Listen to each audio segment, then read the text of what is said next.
Welcome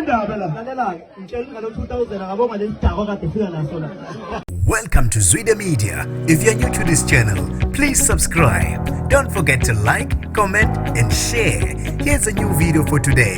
Enjoy.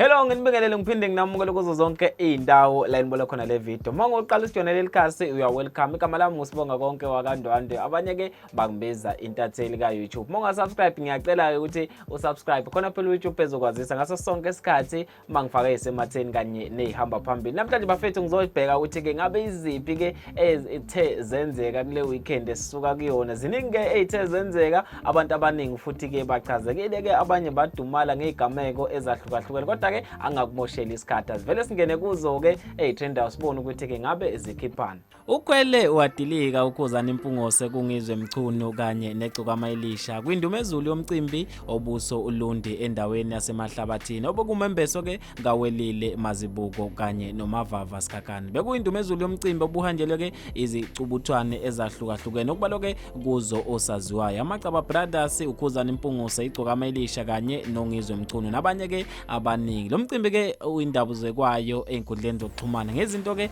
ezinhle ebezenzeka kuwona. Kanti ke abantu abaningi namanje ke basale bebambe ongezansi ngesenzo ke segcokama elisha kanye nokhuzana impungose. Ukhuzana impungose ke ukhwele wadilika emcimbini kungizwe emchunu emva ukuthi ungizwe ke ubefike negcokama emcimbini. Njoba ke igcokama ke kuvele ukuthi ke lifike ke isikhathi sedlulile emcimbini laphazamisa umcimbi lifika ke naye umacingwane. Kanti ke libe selibandwa ke selikhishwa ngesamagundwane abaqondisi ke besimo ama security lase ke libaleka kanjalo emcimbini. Kuthe kusenjalo umcimbi usaqhubeka ke ungizwe ngazi ukuthi ke uzakwala lapha evidweni ethi ke ufuna ke insizwa ezimaziyo zimbonge. Kube ke ukhuzana impungose sethatha imic watshela ke ungizwe ezikabhoqo ukuthi ke bongwa ilesidakwa lesi ke othe wafika naso la emcimbini. Abantu ke bafethu ke banokukhuluma okuhlukahlukene ngayo ke lenkulumo kakhuzana beyibhekise ke kungizwe bathi engathi ke umfoka mpungose uselahlekelwa inhlonipha bamazi ke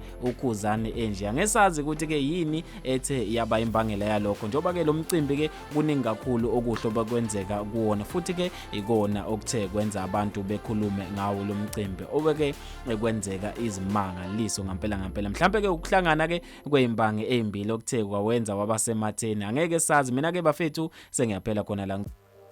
Ayike bafethu sanizwele ukuthi ke kule weekend bezikhipha boma wathi hey bafethu ngampela ke izinto bezenzeka left and right kuyona le weekend. Kodwa ke bafethu ngaphandle ukuthi ngikhuluma kakhulu mina njengentatheli ka YouTube ngizothanda ukuza ukuphawula kwakho khona lapha kwi comment section ukuthi wena ke kuko konke okuthe kwenzeka kule weekend kuphi ke okuthe kwakuhlaba umqhele kuphi futhi ke okuthe kwangakuphatha kahle. Ngaphandle ukuthi ngikhuluma kakhulu ngande ngomlomo njengebhakede bafethu ngithi mina ke ake ngiphume kanje ngicela ukuthi ke wena ushiye uvo lakho ukhona lapha kwi comment section. Mina ke njengentatheli ka YouTube sengithi ikhumuke awungibambe evidweni elandelayo ngaso ke futhi ke isikhathi esifanayo ngithi ke nazoka.